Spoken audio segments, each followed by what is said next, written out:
Hola a todos, que el Señor les bendiga. Bienvenidos a una nueva clase de escuela bíblica. El día de hoy vamos a hablar de un personaje que quizás conozcas, pero del cual no sabes demasiado. Así que no te quito más tiempo y vamos a ver a dónde se va a encontrar nuestra base bíblica.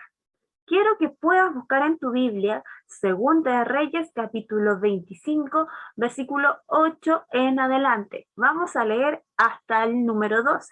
Y dice así: en el mes quinto, a los 7 días del mes, siendo el año 19 de Nabucodonosor, rey de Babilonia, vino a Jerusalén Nabuzaradán, capitán de la guardia, siervo del rey de Babilonia, y quemó la casa de Jehová y la casa del rey, y todas las casas de Jerusalén, y todas las casas de los príncipes quemó a fuego. Y todo el ejército de los caldeos que estaba con el capitán de la guardia derribó los muros alrededor de Jerusalén. Y a los del pueblo que habían quedado en la ciudad, a los que se habían pasado al rey de Babilonia, y a los que habían quedado de la gente común, los llevó cautivos Nabuzaradán, capitán de la guardia. Mas de los pobres de la tierra dejó Nabuzaradán, capitán de la guardia, para que labrasen las viñas y la tierra. Quiero hacerte la siguiente pregunta. ¿Ha terminado Dios con Israel y con el linaje de David? ¿Qué me responderías tú en este preciso momento, según lo que hemos leído? ¿Qué te parece a ti? Existen tres elementos que podemos identificar importantes en el libro de Primera de Reyes, capítulo del 11 al 2. Y aquí nos habla para comprender lo que sucedió. ¿Por qué? Porque producto de esta, este desvío del corazón de Salomón, cuando Dios se lo había advertido, es que el reino de Israel se parte y se divide en dos. Y es más, se termina enfrentando. El reino se divide y lo que sucede en el relato que habíamos leído en nuestra base bíblica es que Dios cumple lo que Él dice. El reino del norte es llevado cautivo primeramente. El reino del sur, donde se encontraba el linaje de David, es llevado también cautivo finalmente, pero al final. Esto sucede principalmente por amor y la misericordia que Dios tenía con David, porque en el reino del sur todavía quedaba el linaje de David. Entonces, contándote todo eso previamente, ahora sí podemos avanzar. Y yo te decía que existen tres elementos principalmente, o podemos obtener tres elementos principalmente del por qué ocurre esto. Aquí lo vamos a explicar primero y un poco más en detalle. Número uno, el pecado de Salomón y sus mujeres. Primera de Reyes 11:4 nos habla de que Salomón incumplió las instrucciones para los reyes de Israel y tuvo muchas mujeres. Además, despreció el pacto que Dios estableció con él, adorando a dioses falsos después de que terminara de construir el templo. Salomón, al final de sus días, desvía y le da la espalda totalmente a Dios, pero no basta solamente eso. ¿Cómo podemos darnos cuenta que él le da la espalda a Dios? Después que había pedido sabiduría, después que había construido el templo a Dios, que era una cosa maravillosa y única en el mundo, después de todo eso tan bueno que aparentemente parecía que como que no, Salomón nunca iba a tener ese desenlace, él desvía su corazón totalmente en Dios. Y esto es por estas dos causas. Podríamos como subclasificar esto en estos dos puntos. Él tuvo muchas mujeres, hizo muchas alianzas con todos los reinos de la tierra para no tener guerras, y también como cada una de estas mujeres eran princesas, eran hijas de reyes, para poder tenerlas contentas, sirvió a los dioses de ellas. Cuando Dios les había dicho a su pueblo que Dios era uno solo y solamente Él se merecía la única adoración. Segundo elemento, la profecía de Ahías a Jeroboam en Primera Reyes 11:28. En el ocaso del reinado de Salomón, se apartó del Señor Esto provocó que Dios enviara a Ahías para que profetizara a un guerrero llamado Jeroboam, que él reinaría sobre 10 tribus de Israel, mientras que el hijo de Salomón, Roboam, reinaría sobre las otras. Cuando Salomón se enteró, envió a matar a Jeroboam y este huyó a Egipto hasta la muerte del rey. Es decir, el profeta, este hombre obediente a lo que Dios le había mandado, profetiza desde ya que el reino ya prácticamente se iba a dividir y que un guerrero iba a poder reinar sobre las 10 tribus restantes, que en realidad son lo que conocemos como el reino del norte. Tercera y última, la dura respuesta de Roboam al pueblo de Israel. No nos olvidemos que Roboam era el hijo de Salomón. Después de la muerte de Salomón, Roboam fue a Siquem para tomar posesión como rey de Israel. El pueblo pidió a Roboam que bajase los altos impuestos que su padre había dejado. Sin embargo, Roboam no aceptó y desafió a la nación. Por eso, las 10 tribus del norte llamaron a Jeroboam para que fuese su rey y abandonaron a Roboam. Así se cumplió la profecía de Ahías, el designio de Dios y sus advertencias contra el pecado. No tenemos que olvidar que Dios se lo advirtió a Salomón. Dios le dijo, si tú guardas mi pacto, si tú guardas mi ley, si tú no te apartas de mí, yo te voy a dar muchas bendiciones, tu reino va a ser eterno, y le habla de muchísimas, muchísimas bendiciones. Te recomiendo que puedas leer el capítulo 9 de Primera de Reyes. Ahí está todo, todo, todo, todo. Pero Salomón no hizo caso. Y producto de esto es que después su hijo o en su hijo se concreta esta profecía y esto ya dictaminado por Dios. Entonces, yo te vuelvo a preguntar, o podemos volver a hacernos la misma pregunta de hace un momento atrás. ¿Ha terminado Dios con Israel y con el linaje de David? ¿Qué me dices tú hasta este momento? Ahí tú me puedas responder, ahí en tu hogar te puedas responder. Aparentemente parece que sí.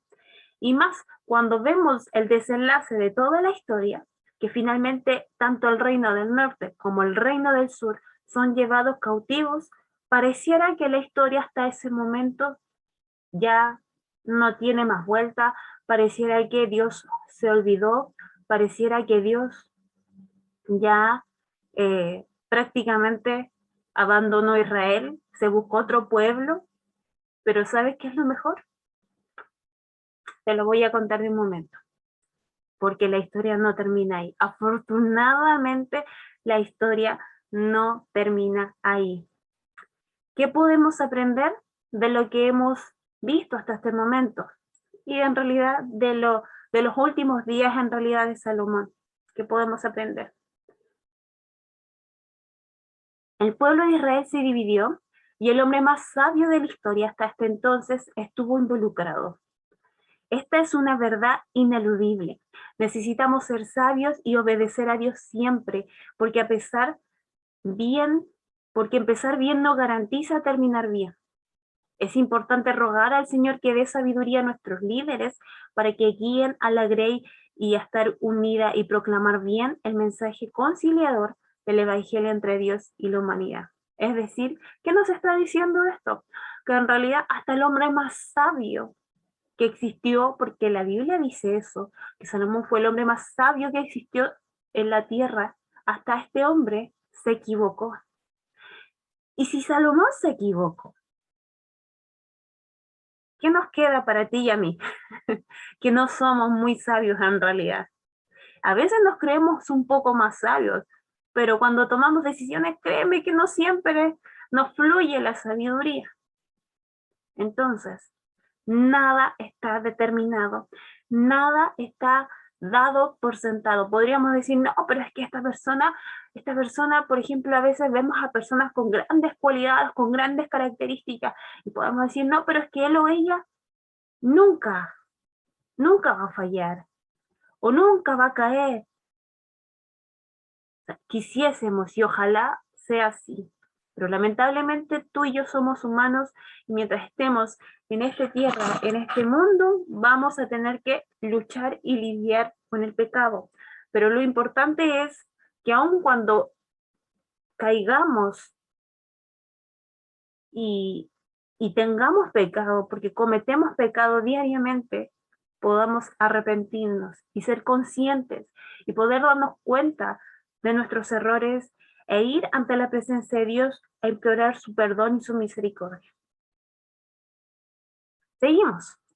Así también esta historia nos habla de la fidelidad de Dios. Después del cisma, o sea, de esta división, el reino que era uno solo se divide. El Señor continuó con su plan de redención para la humanidad. Este relato apunta a Jesús, el verdadero hijo de David prometido. A diferencia de Salomón y Roboam, Cristo cumplió la voluntad de Dios para reunir a un solo pueblo de toda tribu, lengua y nación que viva en perfecta paz, adorando al Dios verdadero por la eternidad. Y ahora yo te vuelvo a preguntar por tercera vez, ahora que conoces el panorama, ¿había terminado Dios con Israel? ¿Había terminado Dios con el linaje de David? En realidad no. ¿Sabes por qué? Porque posteriormente a este relato quizás tan trágico que podíamos leer al principio en Segunda Reyes, donde el templo es destruido, donde la palabra de Dios se cumple, literalmente se cumple la profecía, ¿qué sucede? Tanto el reino del norte que ya había sido llevado cautivo, el reino del sur, donde estaba Judá, son llevados cautivos por imperios que eran totalmente paganos, que adoraban a dioses totalmente que Dios detestaba. En el exilio, ahí, en la cautividad, cuando están lejos de su tierra, lejos de la tierra prometida que Dios le había prometido a Abraham y a todos los que salieron de Egipto, es ahí cuando el mismo pueblo, cuando el mismo pueblo de Dios entra en sí y se da cuenta y dice, estamos aquí no por buenos, sino que estamos aquí por nuestro propio pecado, porque en la época de los reyes el reino se divide, sí, pero ninguno, casi muy pocos reyes de los que continuaron después de Roboam, después de Jeroboam, casi muy pocos buscaron a Dios. Es por eso que se van cautivos, pero en la cautividad ellos entran en sí, ellos reconocen y ellos dicen, estamos aquí porque pecamos, porque lo hicimos mal. Y es ahí cuando posteriormente de ese arrepentimiento que hay, que surge en la cautividad, lejos de la tierra amada, es que Dios una vez más los recoge, los, los trae de regreso y muchos regresan nuevamente. Empieza una reconstrucción de los muros, luego del templo, luego de la ciudad. Y ese es el panorama. Bueno, después suceden muchas más cosas, pero ¿había terminado Dios con ellos? ¿Había terminado Dios con Israel? No. Podemos ver que aparentemente solamente era como una especie de proceso de transición que duró muchos años, sí, eso es cierto. Pero Dios no los había abandonado. Dios siguió siendo fiel pese a todo lo malo que ellos hicieron, porque hicieron muchas cosas malas y desagradables que no agradaron a Dios. Pero incluso en ese momento, Dios nunca se apartó de ellos, los trajo de regreso y continuaron siendo su pueblo, continuaron siendo su nación. Al igual que el pueblo de Israel, al igual que el Salomón, que él fue el hombre más sabio del mundo. Tú ni yo estamos libres de equivocarnos, libres de cometer errores quizás garrafales. Dios nos guarde, Dios nos libre, sí, pero para poder no hacerlo, para no, quizás no evitarlo, pero para poder entrar en razón y ser conscientes de lo que, de nuestros errores, del pecado, quizás de las grandes consecuencias que nos pueden afectar, es que debemos no olvidar a Dios y no debemos olvidar obedecer la palabra del Señor, buscarle, tenerlo en cuenta en nuestras decisiones, no tomar las cosas a la ligera, sino que siempre preguntarle, siempre tomarlo en cuenta, ponerlo al primero por sobre todas las cosas. El pueblo se olvidó, abandonó a Dios, dejó de lado y le dio la espalda a Dios. Por eso pasaron muchas de las cosas que le sucedieron. Pero nosotros todavía estamos a tiempo de hacerlo. Recuerda que nunca dejamos de ser sus hijos. Él siempre está ahí.